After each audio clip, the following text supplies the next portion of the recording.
Yves Coppens, bonsoir. Bonjour. Merci beaucoup d'avoir accepté notre invitation. Non, mais c'est un bonheur. Vous êtes paléo-anthropologue, vous êtes le papa de Lucie que vous avez découverte avec toute votre équipe en 1974. Nous avons fait appel à vous ce soir parce que depuis 30 ans, vous colportez une parole dont le sens n'est pas forcément relayé. C'est un petit peu comme si cette vérité était taboue. Tous les hommes et les femmes qui vivent sur cette terre, Yves Coppens, viennent-ils de la même souche ? Absolument, absolument. Tous les premiers hommes sont apparus en Afrique. Et depuis les premiers hommes, on considère qu'il y a eu 100 milliards d'êtres humains sur la Terre. Et les 100 milliards, comme bien sûr les 6 milliards d'hommes d'aujourd'hui, viennent tous de cette souche, de ce berceau tropical et africain. Tous nos ancêtres étaient africains. Tous nos ancêtres étaient africains. Nous sommes tous africains, Karine. Bah oui, moi je le sais en revanche. Ça veut dire que tous nos ancêtres... Je suis comme vous, je suis comme vous. Ça veut dire que tous nos ancêtres, Yves Coppens, en Afrique, il y avait du soleil, tous nos ancêtres étaient noirs ? Tous nos ancêtres étaient certainement bruns, parce que, étant donné l'ensoleillement de l'Afrique, et étant donné probablement la peau nue qu'ils avaient il y a 3 millions d'années, ils ne pouvaient pas être autrement que bronzés. Tous les ancêtres, des Danois, des Espagnols, de tout le monde, etc., étaient noirs. Oui. Pourquoi ça ne se sait pas, à votre avis ? Vous le dites, vous, depuis 30 ans ? Ben oui, mais ma petite voix ne porte pas suffisamment. J'ai une voix confidentielle. J'imagine la tête du monsieur hyper raciste qui est en train de nous regarder, qui fait non, pas vrai. Ouh là là, demain, vous allez avoir du courrier.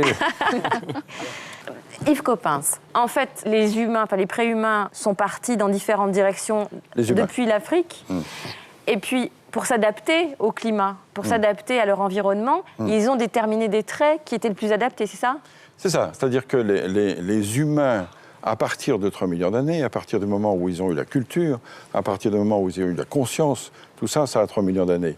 Petit à petit, se sont déployés et ils ont atteint d'autres climats. Et petit à petit, se sont adaptés à autre chose. Par exemple, pour aller en Asie, ils ont dû traverser des montagnes très très hautes, très ensoleillées. Et donc, petit à petit, leurs yeux se sont adaptés, c'est ça ? En effet, l'œil bridé pourrait être dû à une sélection naturelle de ceux qui avaient la capacité d'accommoder plus que d'autres, parce que chacun sait qu'à de fortes altitudes, la luminosité est insupportable. Et comment est-on passé du noir au blanc ?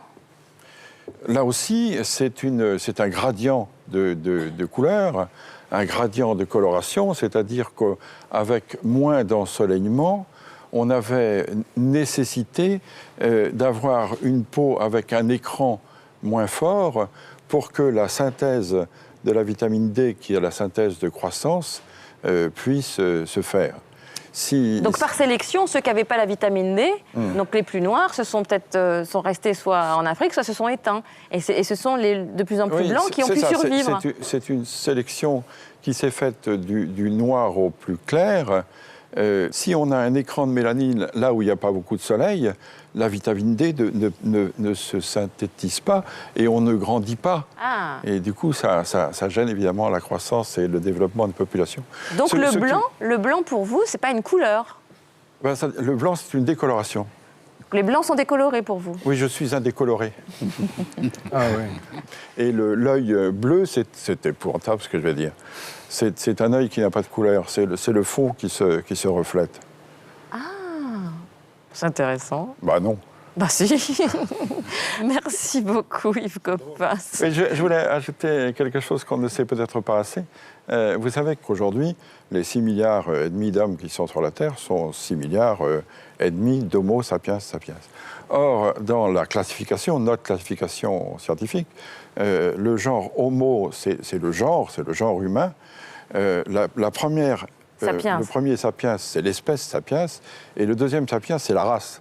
C'est-à-dire on est tous Homo sapiens sapiens. On peut être tous racistes, ça n'a pas d'importance, puisqu'on est tous de la même race. Donc il n'y a qu'une race. Ah oui, il n'y a qu'une race. Oui. Donc scientifiquement, Yves Coppens, les races n'existent pas. Oui, c'est ça. C'est-à-dire que scientifiquement, les races de 36 000 animaux existent toujours, mais en ce qui concerne l'humanité, il y a pour le moment sur la Terre une seule race humaine, qui est la race sapiens, de l'espèce sapiens, du genre Homo. Merci beaucoup Yves Coppens, merci beaucoup José.